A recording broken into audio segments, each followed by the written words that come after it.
7 ઓક્ટોબરથી 13 ઓક્ટોબર સુધીનું સાપ્તાહિક રાશિફળ જાણો. મેષથી લઈને મીન રાશિ સુધી કેવું રહેશે તમારું આ અઠવાડિયું. જ્યોતિષમાં રાશિફળનું વિશેષ મહત્વ છે. રાશિફળ મુજબ આ અઠવાડિયે કેટલીક રાશિઓને ભાગ્યનો સાથ મળશે, જ્યારે કેટલીક રાશિઓને પરિવારનો સાથ મળશે, પરંતુ કેટલીક રાશિઓને નુકસાન પણ થઈ શકે છે. મિત્રો, તમને આવા જ રાશિફળવાળા વિડીયો દરરોજ જોવાનું પસંદ હોય તો વિડીયોને લાઇક કરજો અને ચેનલને હજી સુધી સબસ્ક્રાઇબ ન કરી હોય તો સબસ્ક્રાઇબ કરજો, કારણ કે આવા રાશિફળવાળા વિડીયો અમે દરરોજ બનાવતા રહીએ છીએ. તો ચાલો મિત્રો, આજના વિડીયોની શરૂઆત કરીએ. પહેલી રાશિ છે મેષ રાશિ. તમારું આ અઠવાડિયું આનંદદાયક અને તાજગીભર્યું રહેશે. તમે આ અઠવાડિયે તમારા પૈસા કેવી રીતે ખર્ચ્યા તે અંગે પસ્તાવો કરશો નહીં. સખત મહેનતના લાંબા સમય પછી તમે કેટલીક સારી રીતે લાયક માન્યતાને પાત્ર છો. ખૂબ વિચાર વિમર્શ કર્યા પછી તમે આ અઠવાડિયે તમારા જીવનસાથી સાથે નોંધપાત્ર રીતે આગળ વધશો તેવી શક્યતા છે. તમારા વિચારોને તમારા પર હાવી ન થવા દો. આવનારી બીજી રાશિ છે વૃષભ રાશિ. તમે એક મુશ્કેલ અઠવાડિયા માટે બચત કરી રહ્યા છો, જે એક સારો નિર્ણય છે. આ અઠવાડિયે તમે વ્યસ્ત રહી શકો છો. તમારી ઉતાવળમાં એવા લોકોને દુઃખ ન આપો કે જેમણે તમને થોડું નારાજ કર્યું છે. આદર અને નમ્ર વર્તન રાખો. નવી શક્યતાઓ ક્ષિતિજ પર છે. જો કે એવું કહેવાય છે કે તમે આ સ્થિતિમાં તમારું મન જાળવી રાખો અને રાતભર વિચાર કરો. તમારા સારા કાર્યોને કારણે તેઓ તમારા તરફ આકર્ષિત થશે. આ અઠવાડિયે ધીરજ રાખવાનો પ્રયાસ કરો. આવનારી ત્રીજી રાશિ છે મિથુન રાશિ. આ અઠવાડિયે તમે આત્મવિશ્વાસ મેળવશો અને આવકનો નવો સ્ત્રોત શોધી શકશો.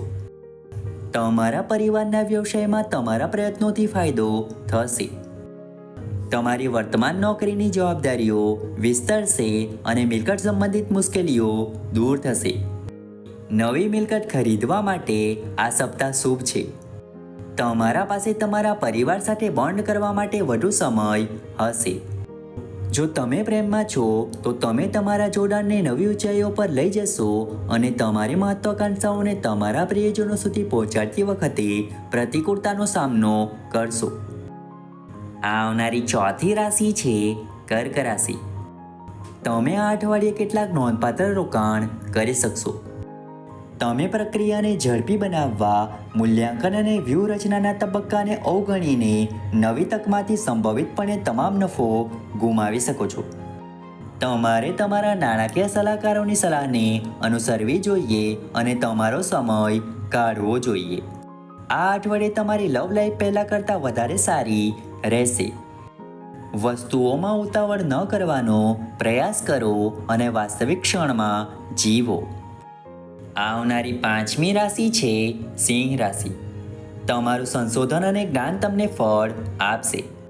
આ સપ્તાહનું એકમાત્ર પાસું જે તમને પરેશાન કરી રહ્યું છે તે છે તમારું રોમેન્ટિક જીવન.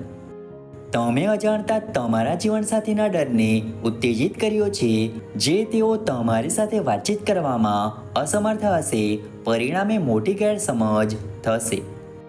આ અઠવાડિયે તમારું સ્વાસ્થ્ય રોલર કોસ્ટર પર રહેશે, પરંતુ તેના બદલે હળવા હશે. આવનારી છઠ્ઠી રાશિ છે કન્યા રાશિ. તમારે આ અઠવાડિયે તમારા વ્યવસાયિક લક્ષ્યો પર કામ કરવાની જરૂર પડશે, કારણ કે તમારા માટે ઘણું કામ હશે. ખાતરી કરો કે તમે આ અઠવાડિયે તમારો સમય બગાડો નહીં, કારણ કે તમારી પાસે વ્યક્તિગત અને વ્યવસાયિક મોરચે મોટી પ્રગતિ કરવા માટે આ સારો સમય છે. ક્રોધના કિસ્સામાં તમે આ અઠવાડિયે ઉતાવળ અને આવેગપૂર્વક વર્તન કરવાની ઈચ્છા રાખી શકો છો. તણાવ દૂર કરવા માટે કોઈપણ રમતમાં જોડાવો. આવનારી સાતમી રાશિ છે તુલા રાશિ. તમે આ અઠવાડિયે જે કરવાનું નક્કી કર્યું છે તે તમે પૂર્ણ કરી શકશો. તમારું સ્વાસ્થ્ય સારું રહેશે અને આ અઠવાડિયે તેને વધુ સુધારવાનો નિર્ણય લેવાનો સમય આવી ગયો છે. આ અઠવાડિયે તમારે દરરોજ કસરત કરવી જોઈએ. અઠવાડિયામાં એકવાર લાંબા અંતરે ચાલવા જવું જોઈએ, કારણ કે તમારે તમારા શારીરિક અને માનસિક સ્વાસ્થ્યને વધારવા માટે શારીરિક પ્રવૃત્તિની જરૂર છે. આ અઠવાડિયે તમારા પાસે ઘણું કામ છે જે તમારે પૂર્ણ કરવાની જરૂર છે, તેથી તમારે તેના માટે તૈયાર રહેવાની જરૂર છે. આવનારી 8મી રાશિ છે વૃશ્ચિક રાશિ. આ અઠવાડિયે તમને એવું લાગશે કે તમે સ્વર્ગમાં છો અથવા ક્યારેય સમાપ્ત ન થાય તેવા વેકેશન પર છો. તમારે કસરત અથવા યોગ જેવી કેટલીક સ્વાસ્થ્ય સંબંધિત પ્રવૃત્તિઓમાં ફિટ થવાનો પ્રયાસ કરવો જોઈએ, જેથી તમે આ અઠવાડિયે થાકેલા ન અનુભવો. તમે શેર માર્કેટમાં રોકાણ કરી શકો છો, જે આવનારા ભવિષ્યમાં તમારા માટે મદદરૂપ થશે. આ અઠવાડિયે તમારી પાસે મનોરંજન માટે વિવિધ વિકલ્પો છે. આવનારી 9મી રાશિ છે ધન રાશિ. તમે તમારા જીવનમાં ફાયદાકારક પરિવર્તન જોશો. તમે તાજેતરમાં ઘણી મુશ્કેલીઓ અનુભવી રહ્યા છો. તમે નોકરી બદલવાનું વિચારી રહ્યા હતા, તે તમારી કારકિર્દી માટે વધુ સારો બદલાવ સાબિત થશે. તમે આ અઠવાડિયે વધુ આધ્યાત્મિક છો. જો વસ્તુઓ તમારા માર્ગે ન જાય તો તમે ચીડાશો નહીં અથવા હતાશ થશો નહીં, જે ફાયદાકારક છે, કારણ કે તે તમને તમારી ભૂલોમાંથી શીખવાની અને વધુ વાસ્તવિક નિર્ણય લેવાની મંજૂરી આપે છે. આવનારી 10મી રાશિ છે મકર રાશિ. આ સપ્તાહનો ઉપયોગ તમારા જ્ઞાનમાં વધારો કરવા માટે થશે. આ અઠવાડિયું તમારા માટે ખૂબ જ કંટાળાજનક રહેશે. તમારી પાસે ઘણો ખાલી સમય હશે અને કરવા માટે લગભગ કંઈ જ નથી, કારણ કે તમારો વ્યવસાય આઉટસોર્સના કામને કારણે સમૃદ્ધ થઈ રહ્યો છે. તેથી તમારે ફક્ત તેના પર થોડો સમય અને ધ્યાન આપવાની જરૂર પડશે. આવનારી 11મી રાશિ છે કુંભ રાશિ. આ અઠવાડિયું તમને કેટલાક નોંધપાત્ર રોકાણ કરવાની મંજૂરી આપશે.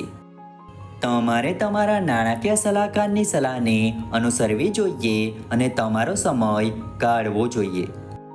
તમારા જીવનસાથી ખૂબ જ સચેત અને પ્રેમાળ દેખાશે, પરંતુ તમે તમારા ભવિષ્યનો એક સાથે અથવા તમારા સંબંધોમાં આગળનું પગલું ભરતા જ ઉદાસીન બની જશો. આવનારી 12મી રાશિ છે મીન રાશિ. તમને કામ પર તમારી યોગ્યતા દર્શાવવા માટે અસંખ્ય તકો આપવામાં આવશે, જે આ અઠવાડિયે તમને પ્રમોશન તરફ દોરી શકે છે. જો તમે સિંગલ છો તો તમે કોઈ ખાસ વ્યક્તિને મળી શકો છો જે તમને પ્રભાવિત કરી શકે છે.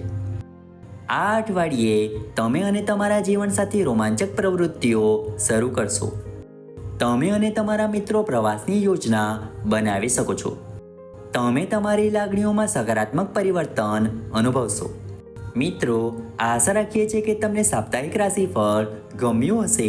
વિડીયો ગમ્યો હોય તો વિડીયોને લાઇક કરીને ચેનલને સબસ્ક્રાઈબ અથવા ફોલો કરવાનું ભૂલતા નહીં. ચાલો મળીશું નવા વિડીયો સાથે.